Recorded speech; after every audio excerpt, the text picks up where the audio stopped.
There's no way.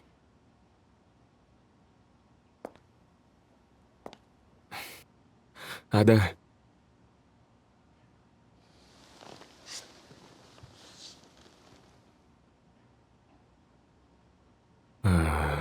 Ada. Ada. Ay, Gumising ka. yung kamay ko. Ang tigas naman ng bed ko. Auntie, tulong. Auntie?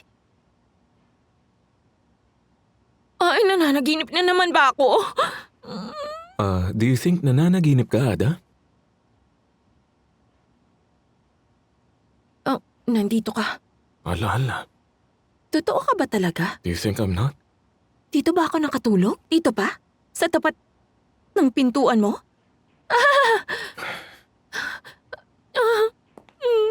Come on, get up now. Naku, Mr. Bora. Halika na, Ada. Aray! Ada! Oh, ouch! Oh. What is wrong with you? Talagang na-headbutt mo pa ako, ha? Ay, kasi hindi ba yan magkakasugat? I'm okay. I'm really fine. How about you? Okay ka lang din ba? I'm okay. Sanay ako sa ganito.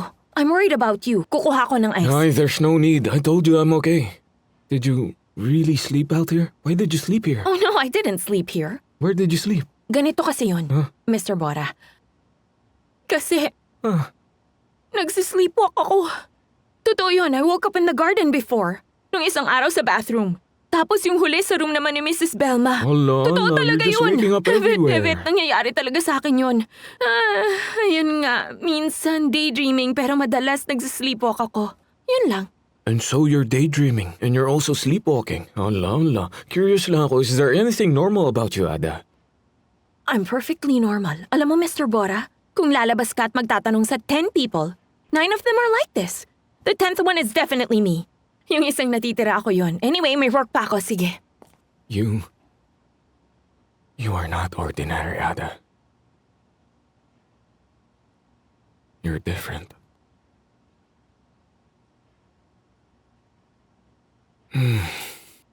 You can go.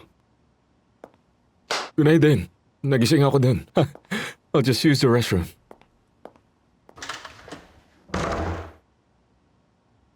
Evet.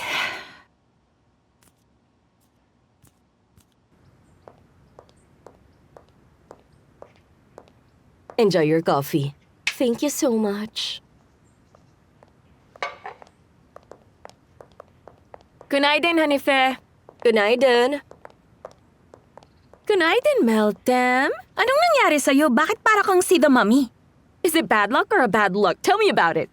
Wala namang nangyaring masama. Don't worry about me, Ada. O sige, akala mo siguro isa kang pusa na may siyam na buhay. Look, this is all because of that shower. Pag nakiligo ka kasi sa isang bahay, magiging ganyan talaga ang itsura mo. Sayang yung tubig. I think pinarusahan ka, kaya ganyan. There's no other explanation for that. Nako-contribute ka pa sa global warming. Good night din. Good night din. Good night din, Mr. Bora. Meltem, how are you? Oh, well, as you can see, I still can't move my head Kasi properly. naman, Ada, she just moved. Ada, sabi mo kanina you'll help me here. Can you please pass me the water? Oo naman. Kaya kong iabot yan. so Meltem, what should we do? Should we go to the hospital or call a doctor? Ay, hindi na kailangan yon. Palitan na lang natin yung leeg niya. Ada, Ipahinga niya lang, Mr. Bora. shut your mouth. Sa tingin ko, may point naman si Ada, kaya there's no need for all of that. I just need to be very careful now. I'll be fine. Ay, Evet. Meltem, my dear, look at me. Alam mo, Meltem, magpahinga ka. Because I don't want to see you having a hard time. Mag-rest ka muna, ako na ang gagawa ng mga tasks mo. Don't worry, ako na ang bahala sa'yo. Hindi pwedeng excuse to para hindi pumasok. Busy pa naman ako ngayon. No, Meltem, tamam? It's fine. Rest for now, tamam? Stay in the house and relax and feel better. If you need anything, call me, tamam? You can call me as well. Thanks, I appreciate you thinking of me. Just call me. Ada, wala ka bang trabaho? Oh, actually, aalis na nga ako. Naghihintay na sila. Go ahead. I'll just check the weather sa labas. Meltem, I have to go too. If you need anything, call me, tamam?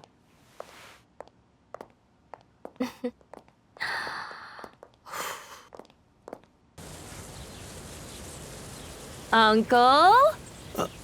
Uncle, magandang araw naman sa'yo. Sa'yo rin. Yung garden mo, Uncle. Ayos ba? Ayos. Uncle, Ano yun? may favor sana ako sa'yo. Di ba kahapon nagpunta kayo ni Miss Tugje dun sa... yung doon sa gawaan ng bakal? Ayoko nang pag-usapan pa yan. Kinalimutan ko na yan at huwag mo nang ipaalala sa akin. Tapos na ako doon. Pero Uncle, alam mo...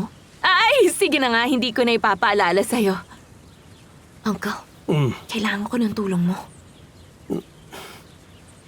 Sinasabi mo bang magsinungaling ako at ipagpalit ko si Narques? Ay, hindi, Uncle. Uncle, hindi naman kasi ganun yung favor na hihingin ko. Baka nakikinig si Hanife. Uncle, makinig ka. Oh, come on now, girl. Ay, salamat naman. Dumating ka rin, Beshi. Bakit ang tagal mong dumating? Okay, put on your seatbelt. Salamat, lumamig na rin.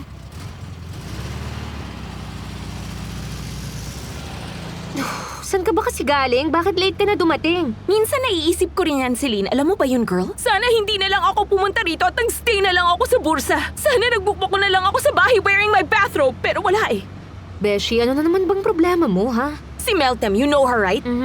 Nakita ko siya sa bahay ni Mr. Bora kahapon. Naka-bathrobe pa. Totoo yun. Nakita mo siyang... Pinaupo ko siya sa tapat ng AC ng basa ang buhok. Ayun, may stiff neck. Ay, talaga ba? Teka, may nangyari ba sa kanilang dalawa? Hindi, walang nangyari sa kanilang dalawa. Subukan lang nila. Tsaka ang hirap kaya makipag-flirt kay Mr. Bora. Sino ba siya? Sino ba yung Meltem na yan? Sino ka ba? Sino ka ba, Meltem? Walang nangyari sa kanila. Tama naman ako, di ba? Siyempre wala. Wala yun. Sa tingin mo may nangyari? Aba, hindi pwede yun, no? Lagot sila sa akin kung may nangyari. Beshi, kung sure ka naman sa sinasabi mo, bakit parang nagagalit ka? Meltem is a spy. Alam kong spy siya, Beshi. Gusto niyang agawin yung company kay Mr. Bora at hindi ko... hahayaang mangyari yun. I even told them about it pero ayaw nilang makinig sa akin. But I won't stop. I'll make them realize na tamang sinasabi ko. Sige, Beshi, let's see. Talaga, let's see. Tignan na lang natin. Hey, Meltem, don't move. No, let me help you with that. Gusto mo ba to? I can put it on the bread if you want, I can just do it for you, you know. Oo. Thank you for helping me, Auntie Belma. Nakakahiya po sa inyo. Ay nako, this is nothing, my dear. Is this enough for you? Okay na ba to sa'yo? Walang love team na mangyayari. Aasa ka lang din sa wala.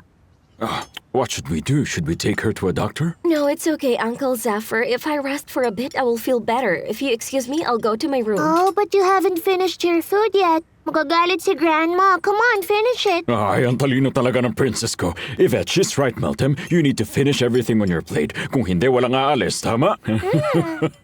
Kung yun ang gusto ni Elif. Tama.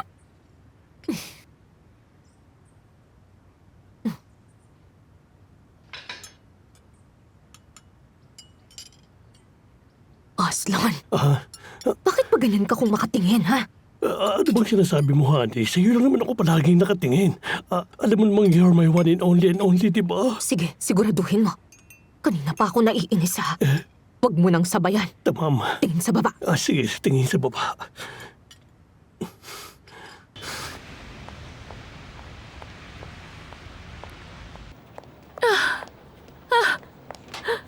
Ay, nandito pa yung pinakamamahal kong desk. Yung mahal na mahal kong desk. May desk ngayon na lang tayo nagkita ulit. Pero huwag kang mag-alala. Nandito lang ako palagi para sa'yo. Hindi kita iiwan. Namiss kita ng sobra. Ada, what are you doing? Are you kissing that? Mr. Bora, I was just cleaning it. Sa lahat ng germs na pwedeng dumapo sa kanya. Are you cleaning or kissing it? No! If you look closely, chinecheck ko lang kung may damage siya kasi Mr. Bora, mahalaga kasi tong desk na to. You know what? Just forget about it, tamam? Go to Miss Tugja's office. Baka kasi kailangan ka ng boss mo. I can manage here. Sige na. Hindi ako aalis. What do you mean? Dito lang ako, Mr. Bora. Mag-uusap pa tayo. What are you saying? Look, ayoko nang pag-usapan yung desk na yan. As you see, I have things to do. I need to work. So please, just leave my office now. Ayoko. Kailangan natin pag-usapan yung bathrobe Di ba na- sinabi ko sa'yo huwag kang bumulong dyan? I told you to stop mumbling. Speak up clearly. Mr. Bora, si Meltem. What Meltem? Meltem. You're obsessed with her. What about her, Ada? She said she came back from America 2 months ago. That's a lie. Bumalik siya 6 months ago. I don't care. Why do you care, Ada? Why do you care? Mr. Bora, she's obviously lying to everyone. Well, maybe she just got confused. I mean, that's possible, right? Tumigil ka na nga, Ada. Hindi ko pa alam kung ano, pero may pinaplano siya. Bakit pa ayaw mong maniwala? Bakit? Ba't ayaw ko maniwala? That's a good question because the answer is obvious. Tell me, why do you think I don't believe you, Ada? Maybe alam mo yung answer. Come on, tell me. There's just something wrong about her. Right. There's something wrong with her. I can feel it as well. Evet. She secretly goes to places like Nose from Underground to buy cakes and pastries. I think there's something weird going on. Well, I think, baka nga mali ako doon, pero kasi nararamdaman kong... I think you're jealous of Meltem, Ada. Ayun lang yun. Ako? Ikaw. I'm jealous of Melton? Evet. Wow naman! Teka nga lang, bakit naman ako magsiselos? Sino ba siya? Because Meltem, the spy is sitting right there at the table you love so much. At saka, I don't trust you anymore and that's really driving you crazy. And also, because you lied to me, Ada. Mr. Bora? Stop calling me, I have things to do. Mr. Bora, Mr. Shut up. Bora, alam mo, I just want the best for you and also for this company. Can you please just hear me out? He's gone.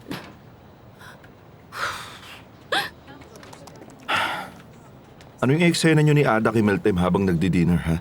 What did we do? I mean, siguro ayaw ni Ada sa kanya kasi inagaw niya yung trabaho niya. But why did you do that?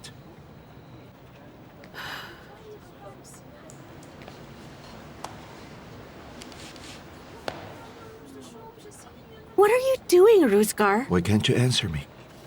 Hey, Rusgar, don't be ridiculous. Bakit mo ba ako tinatanong? Hindi. I'm just curious. I'm not interrogating you. Ano ka ba naman? Tsaka gusto ko lang naman malaman kung anong ginagawa ng soon-to-be wife ko. Rusgar, listen to me. Yes, I'm listening. Just because we're getting married, you can't question everything. You got it? Either you drop this macho act, or just forget about me. Tamam? You gotta chill out for a bit. Medyo mainit ang ulo mo ngayon. Halatang aggressive ka. Kaya mamaya na lang tayo mag-usap. Yvette, you can leave now. Okay. Okay. Tamam? Tingnan mo nga naman, hindi niya masagot yung tanong ko tapos siya pa ang galit. Ruskar, mag-usap muna nga tayo. Ruskar? Doon? Evet, doon tayo. Sa gilid. Ay.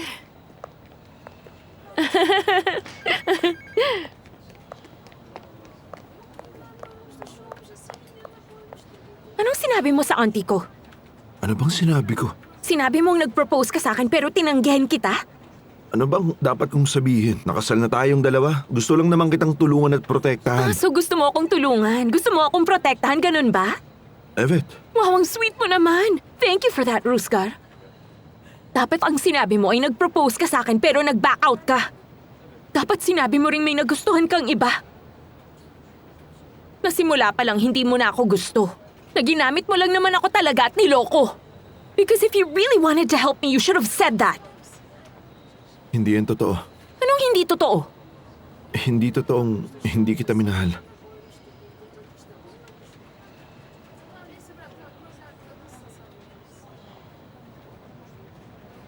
Tama, alam kong wala akong karapatang sabihin yun sa'yo. Pero kapag malayo at wala ka pala rito, mas lumilinaw ang lahat sa akin. Tsaka, poprotektahan kita lagi, Ada. And I always got your back, you know that. Napatunayan ko naman sa'yo nung tinanggap kita sa trabaho at nung binalik kita ulit dito. But I threatened you to take me back. Kasi natatakot ka kay Chalal. Kung hindi ko pa gagawin yun, hindi mo naman talaga ako tutulungan. Alam mo, kilalang kilala na kita, Ruskar. Kaya pala. Alam mo pala yung tungkol doon. Alam mo naman na ang lahat. Kahit anong sabihin ko, hindi ka naman maniniwala, di ba? Lagi naman. Ay, alam mo pala, that's a really good thing. At least ngayon, hindi na din ako madaling mauuto sa'yo. May improvement. Ruskar, lumayo ka na sa akin at sa pamilya ko. Kung hindi, lagot ka sa akin.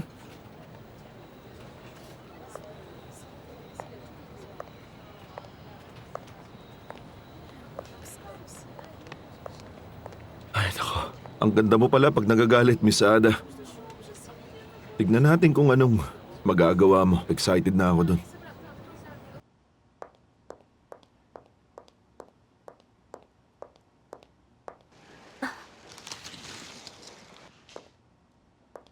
Mr. Aslan? Mr. Aslan, alam kong ikaw yan. Kitang-kita ko yung sobrang laki mong tiyan. Teka, kanina mo pa ba ako sinusundan?